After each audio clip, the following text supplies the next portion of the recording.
Hey, wonderful people, and welcome to another episode with me, Lena, at the State of Flow podcast. I'm so glad to have you here again.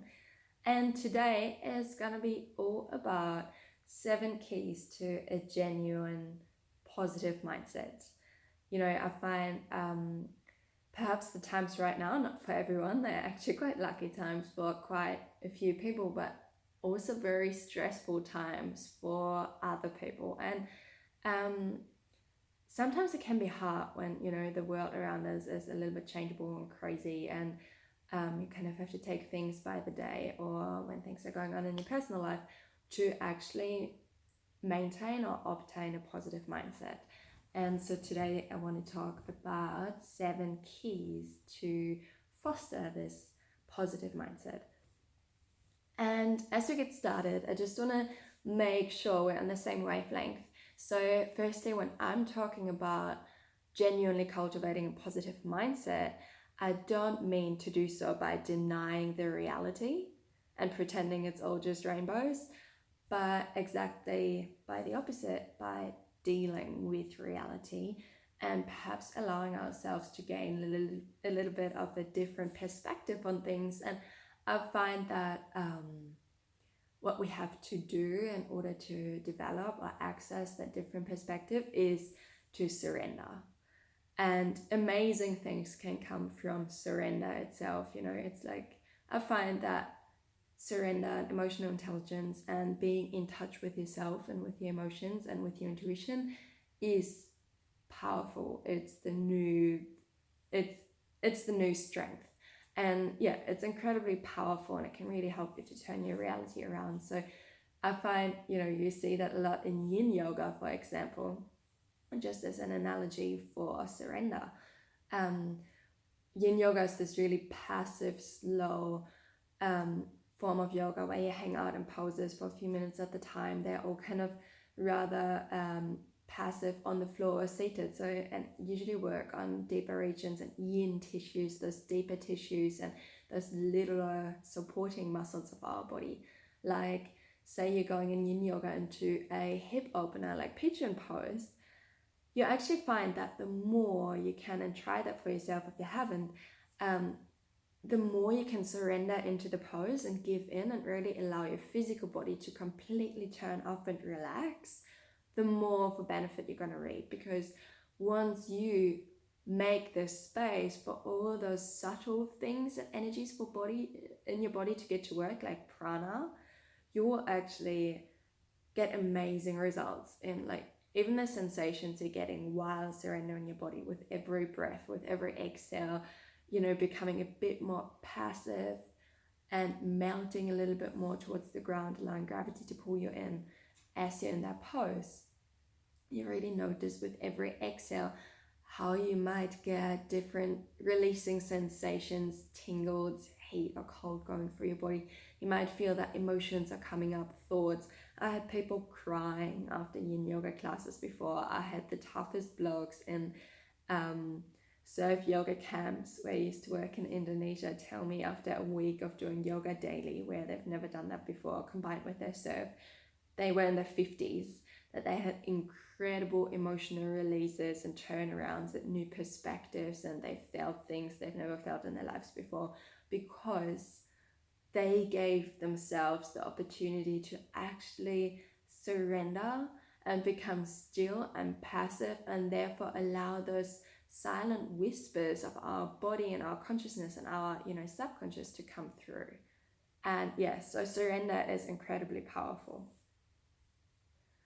So let's slowly go through those 7 steps of genuinely fostering a positive mindset. And I want to bring my own experience into that. Like, as many of you know, what has first really gotten and accelerated me on my personal healing journey was yoga, which very quickly led me to somatic body work, and then to Ayurvedic medicine, which is the sister science of yoga concerned with the mind-body connection, and looking at us as humans in a very holistic manner, knowing that our body and our mind are totally connected and totally flow or don't flow in synergy, and one can balance or imbalance the other.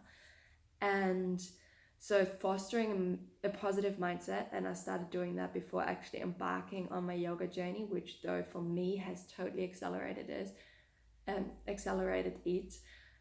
was incredibly powerful and has helped me to start dealing with a lot of childhood trauma stemming from mental and emotional, sometimes physical abuse that has stuck with me and has crept into my own relationship patterns, my own relationship with money, my own perspective on the world, and where and how I see myself within that world. It has helped me to change and turn all those mindsets around and really elevate them in a positive way, big time. And that has been my major cornerstone to my own healing. And yeah, so we're gonna talk a little bit more, go a little bit more through this. But I find that doing those steps to genuinely foster this positive mindset can be the biggest therapy, no matter how severe of a trauma you have or stress you're experiencing, or even just daily life stress. This stuff can be incredibly powerful. It's simple yet so profound. So firstly, you want to really start to connect with your intuition. So you want to carve out some time to really connect with yourself regularly. I find that daily life can get so overwhelming, and especially right now, I experience it myself that there's a lot of information out there. And this is how, our day and age has changed, that we are living in a day and age of AI and information and the internet, and it's so accessible from the palm of our hand every day at any minute whenever we choose to. But also when we don't choose to, if we are not making the conscious discernment of what we're allowing in and what we're not allowing in. And that can lead to, we're living with this external focus, constantly focused on what's going on around us, like whether that's what our friends are doing in our family, or what's going on at work, or our Facebook feed or Instagram, or the newspaper, the news on the radio, billboards on the streets as soon as you take off with public transport to your work.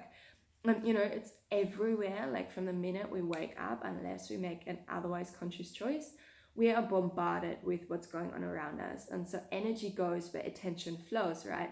That's really what's going to suck us in.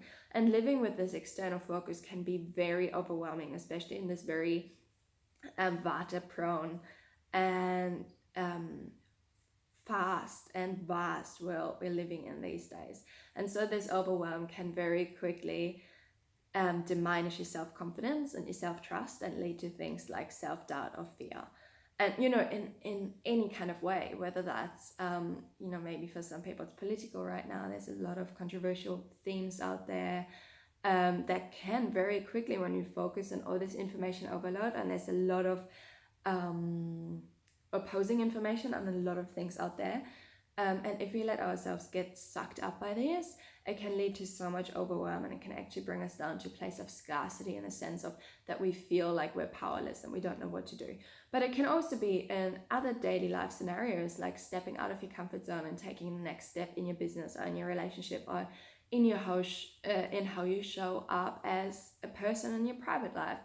And when we live with this external focus and we have this disconnect with our true highest self, we can quickly get overcome by overwhelm and start to doubt ourselves, like, who am I to put this project out there, or to develop this program, or who am I to like dress super feminine? And you know what I'm saying. I'm sure we all have experienced this in one way or another.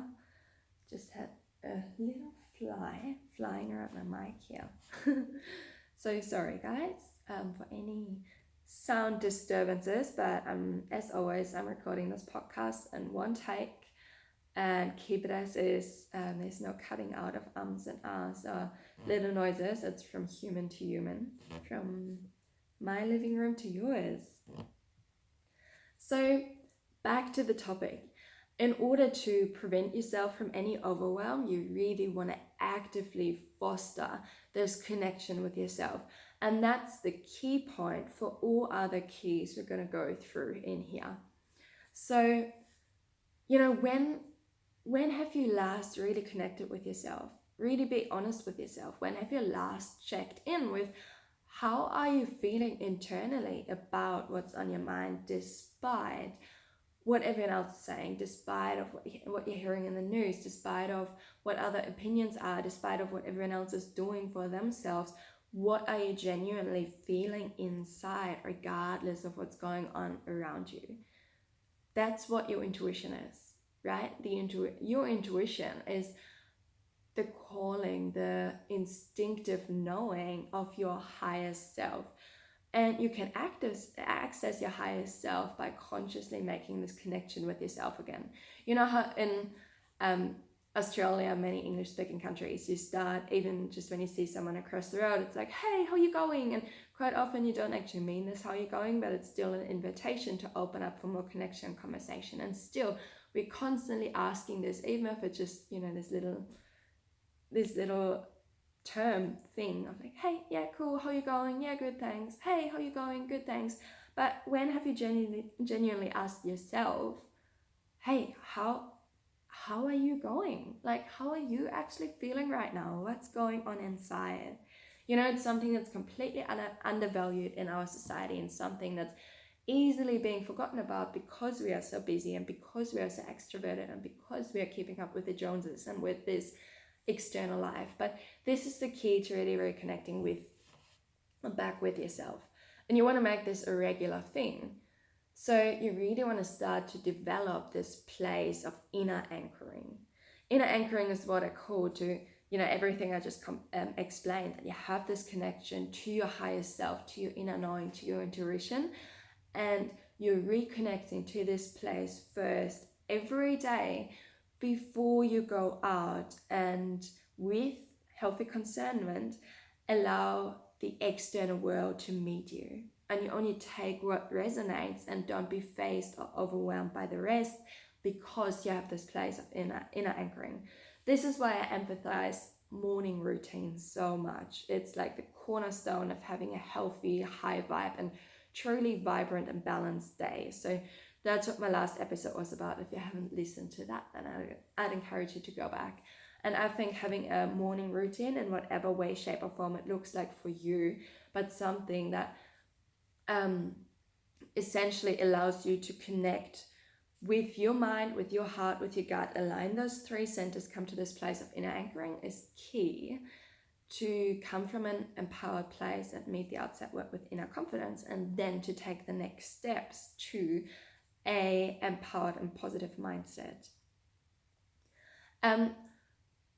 I think that to develop this place of inner anchoring, it's very helpful to find a sacred space in which you feel most connected to yourself and your intuition. So it can be like a little sacred space, maybe a favorite armchair in the morning sun where you have your morning cuppa, or whatever your morning ritual is. Or it can be, for me, it's generally nature. And you'll find that because nature is our nature, for most humans, once you make that and the conscious effort to connect better with yourself, you'll find that you feel most yourself when you're in nature as well. So nature is my sacred space. It's my teacher. It's where I go back to, especially the ocean, when I need some salt water therapy, some fresh air therapy. And I find that I actually get so many revelations in my own mental processes and my own ways of thinking when I'm in nature. So find a place that resonates for you and allows you to reconnect best to yourself. And then make it a regular practice to come back to that place, ideally in a regular morning routine. But, you know, rather every now and then, or whenever you feel the need to, than never. And then in this place, do those conscious practices that help you to connect deeper to yourself. You know, generally that would be something like journaling, meditation.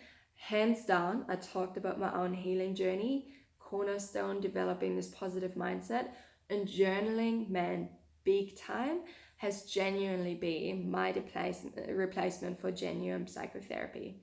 Now, this is not, you know, I'm not telling anyone to ditch any therapies you're going through and just go for journaling, but that's something that has resonated for me. You find essentially journaling is a tool that is used in a lot of different therapies, and it works a treat. And even if you don't have anything major going on in your life, doing or having a regular journaling practice is incredibly powerful to amplify anything you're doing, whether it's your business success, whether it's your relationships, whether it's your already high vibe daily life.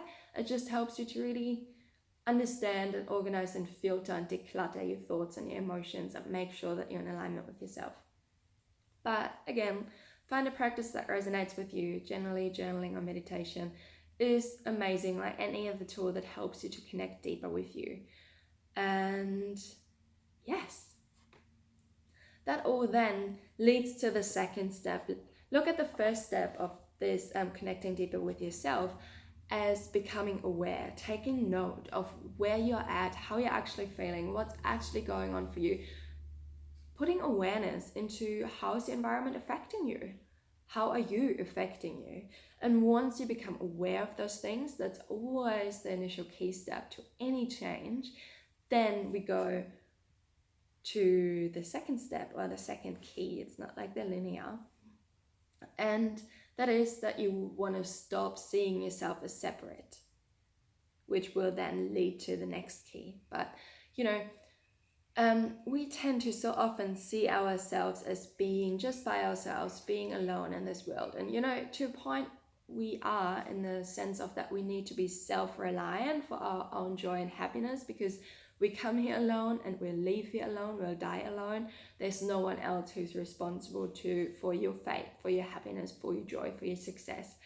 It's us. We need to be self-reliant, and that's why it's so important to realize that we are also responsible for our mindset, no matter what's going on in the world. No matter if the world is full of dickheads and there's a lot of shit going down there is.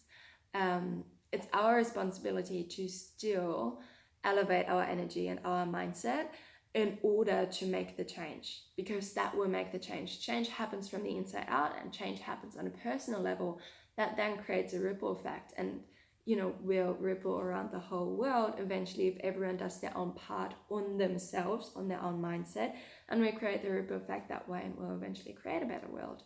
So that's why it's so important you stay in charge of yourself, and the realization of that you are not separate. And so that leads to the law of universal consciousness, that, we all have our own consciousness, but we're also part of a collective consciousness that is part of, that goes a bit into philosophy, but that is all connected to whatever you'd like to call it, the source, or God, or the creator, or the universal consciousness itself, okay, whatever your terminology is for that. But we are all a part of that.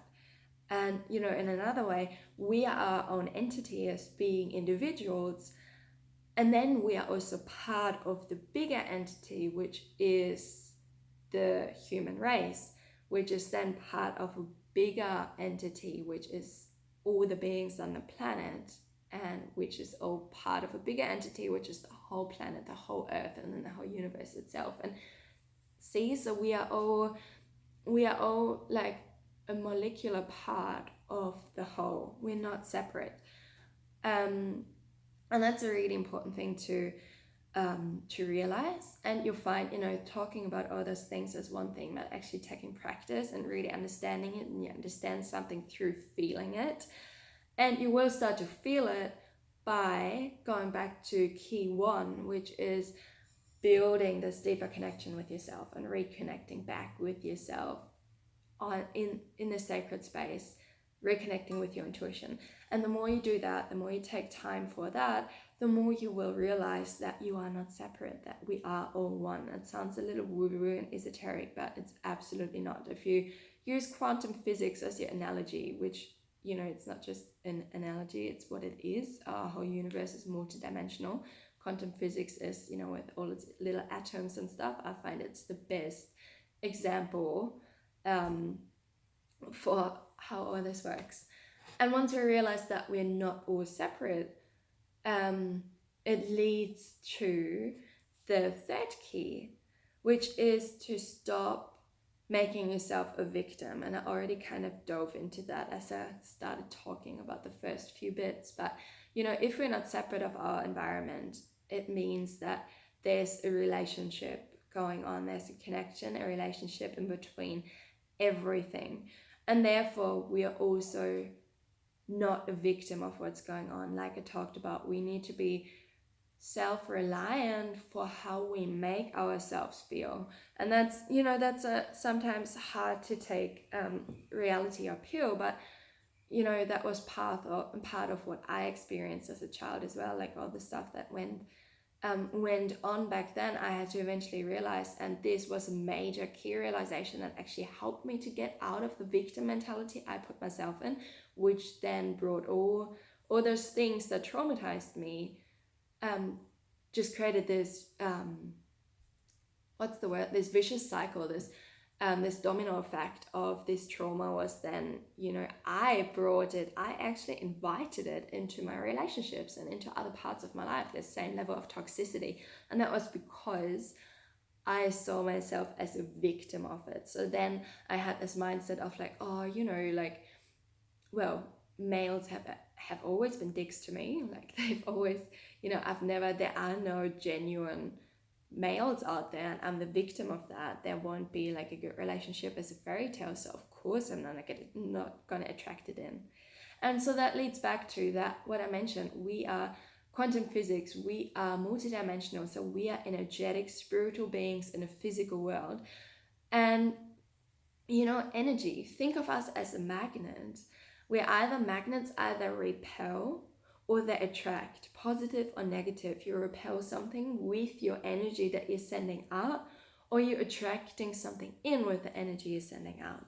So in that sense, if we make see ourselves as the victim of something, be like, oh, there's so much bad stuff going on in the world and I'm just a victim down here and I'm just waiting out my time and that's what you're going to put out there, and that's what life is therefore going to throw back at you, because you're inviting it. You're putting out this negative energy of basically saying, by that you're making yourself a victim of something, you're lowering your vibration to this negative level, so this negativity feels attracted to it, if that makes any sense. So by realizing that you're making yourself a victim and that you are creating that, and by realizing that in fact you are not a victim, it's up to you, and it's up to you to come out of this mentality and realize, you know what, I have a choice in this. And actual matter of fact, I have the choice to choose how this makes me feel, how anything makes me feel. And that's sometimes, life happens, and this is so much easier said than done. Of course, there are going to be things that are going to upset you and make you feel angry, but it's important to feel those things and then let them go and make this conscious decision of, okay, this is my shit I'm dealing with, this is not mine, take it back, not my crap. Or a lot of what's going on in the world it doesn't have anything directly to do with you, like personally. So you choose how you let it affect you, right? In any way. So that's how it relates to the law of attraction. And when you see yourself as a victim, see how all those keys interrelate. It also implies that things are outside of you and that you therefore can't change it. But like we just spoke about, you can, because we are all one, and you have this ability of being self-reliant and changing course on your terms.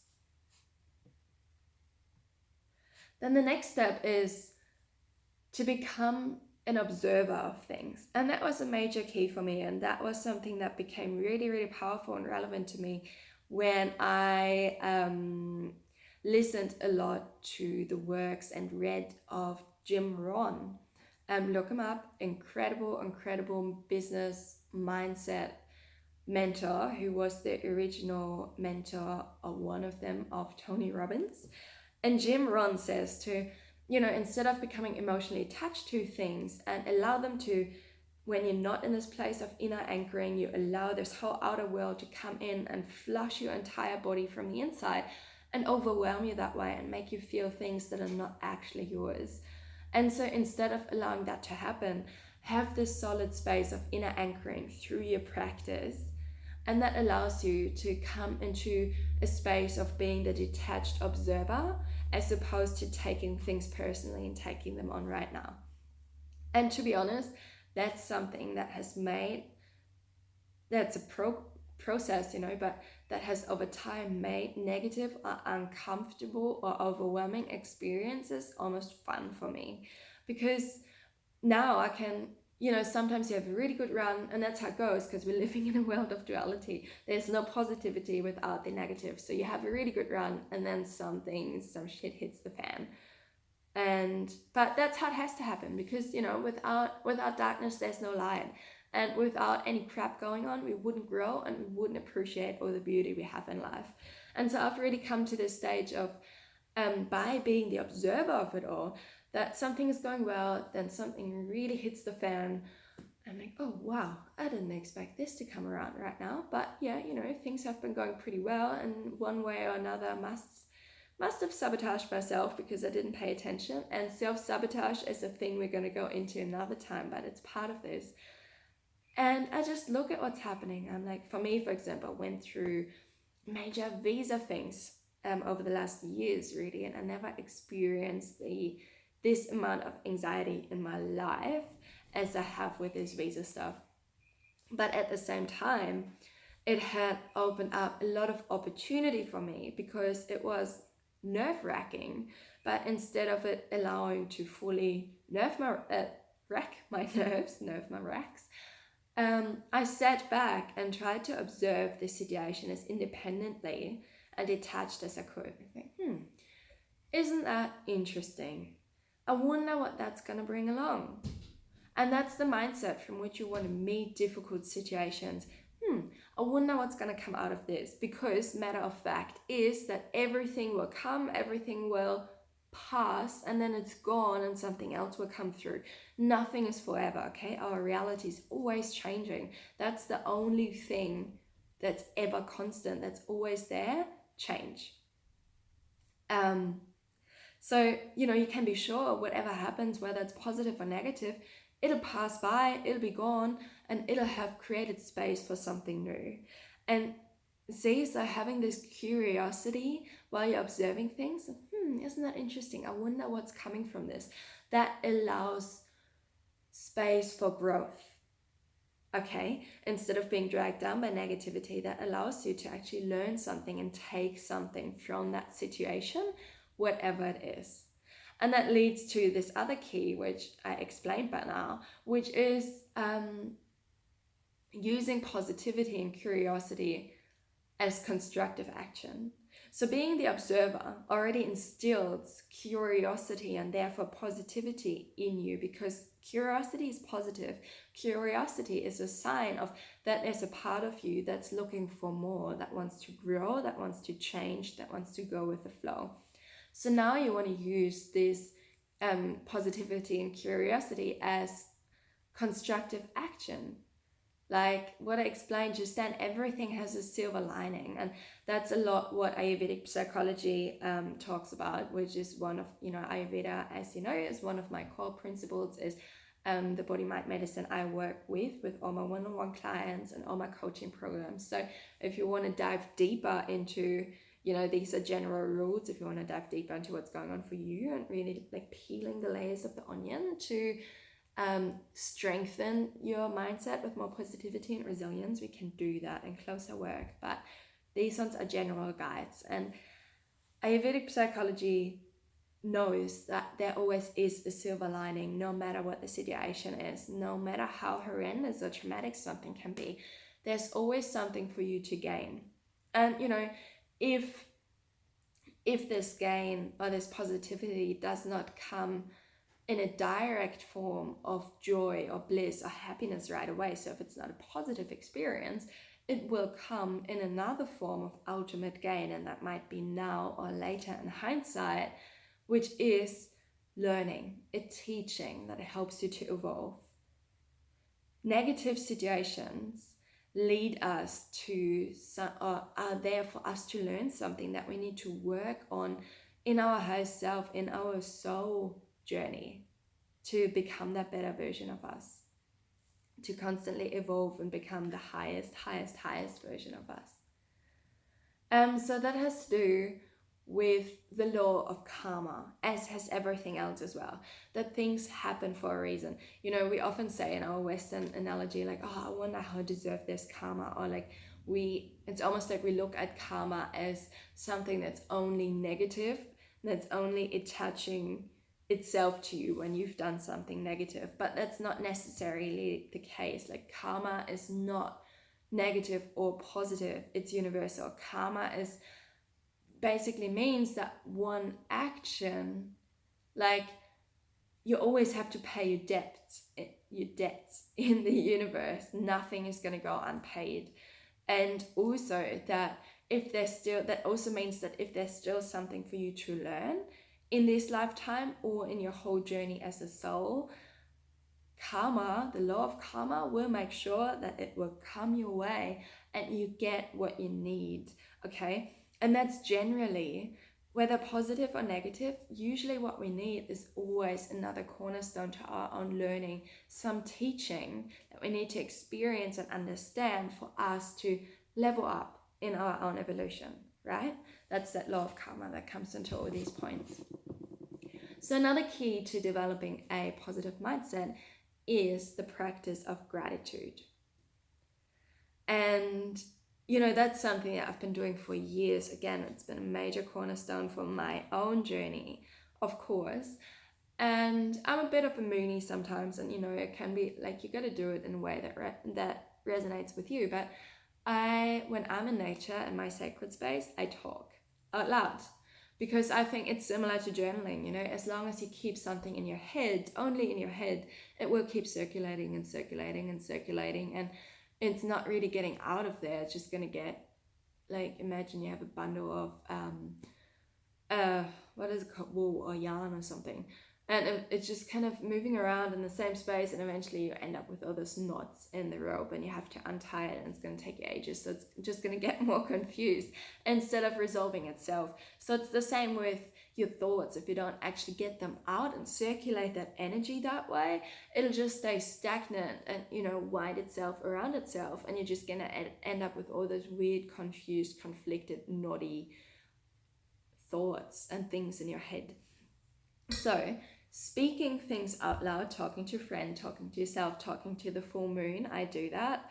And I talk in nature, whether to myself or to nature, whatever, but it helps me to circulate energy and get clarity.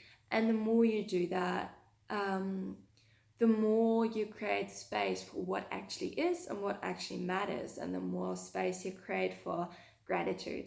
And as you talk out loud, it's like your own psychotherapy, or as you journal, you resolve all those issues that are going on in your head, and then you realize, oh, like, whoa, wow, I actually really blew up this elephant. So now I've resolved all these things, and I can see clearly how I need to take it, what action steps I need to take, how it impacts me, and I can also see why this has come to me. So I'm actually really grateful for having learned this lesson.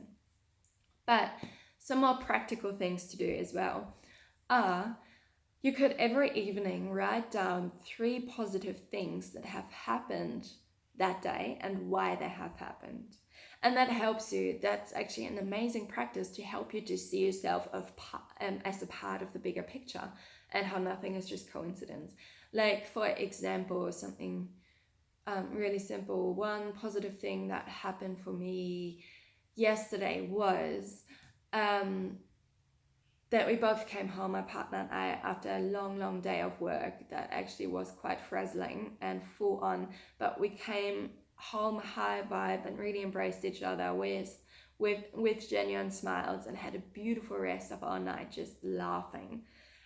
And that happened because we actually both made the conscious effort that morning, should do every morning, to spend some quality time together in meditation, with breath work, with our morning cacao, a little chat, and then start our day on the right wavelength.